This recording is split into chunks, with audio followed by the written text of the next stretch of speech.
Hi everybody, Mischa here with Word of the Day, and there it is. Heterodoxy. What does this noun heterodoxy mean? Well, it refers to a belief or an opinion or even a doctrine that differs from whatever the mainstream idea is at the time, what most people believe about something, and definitely what the powers that be believe at that time.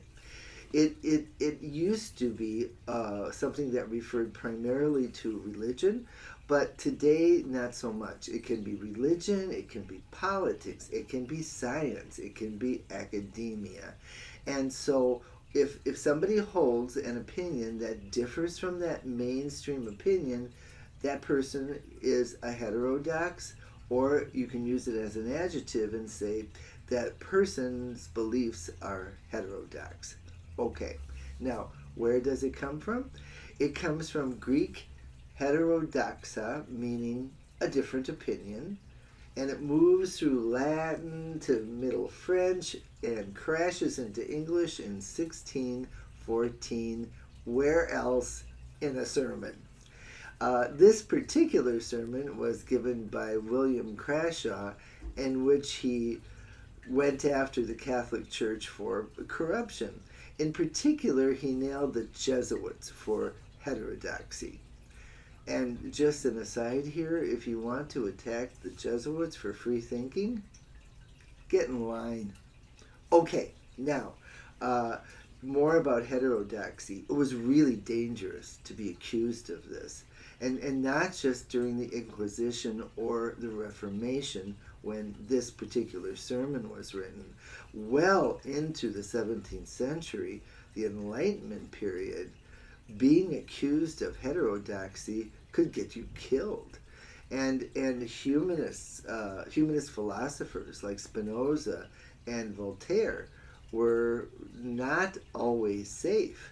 There was a reason why Voltaire built his house across the French border in Switzerland, because he had to beat it out of town so often when he would give out one of his heterodox opinions.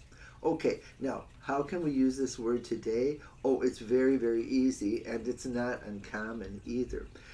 Let me start with a political sentence. The belief that a person with a wrong religion at the wrong end of a political party without any financial backing from that political party could possibly become, say, the mayor of New York is heterodoxy. And yet, we'll see. And how about this? This is academic or science. I remember very well when The Dinosaur Heresies was published in 1986 by Robert Baker, in which he said, dinosaurs were not cold-blooded, slow-moving lizards. They were warm-blooded and they were fast. This was huge academic heterodoxy because you remember people's careers are based on the old model, but very quickly it took hold, and then we had Jurassic Park and it was over. Okay, you guys, go out there and use that word heterodoxy, and even more, be a heterodox. It can be interesting. Use it in the comments. I'll see you tomorrow. Don't forget, speaking of heterodoxy, we want to support as much as we can independent booksellers. So 3 years ago, when I bought this book, Lifespan, and learned about the revolution in our understanding of aging, I told people, hey, I don't have to age anymore. Of course, they did this. Yes, dear, we understand. But today, it's big business. So, if you want to buy this book, Lifespan, and go to bookshop.org/word of the day, and let's support those independent booksellers and stay young at the same time.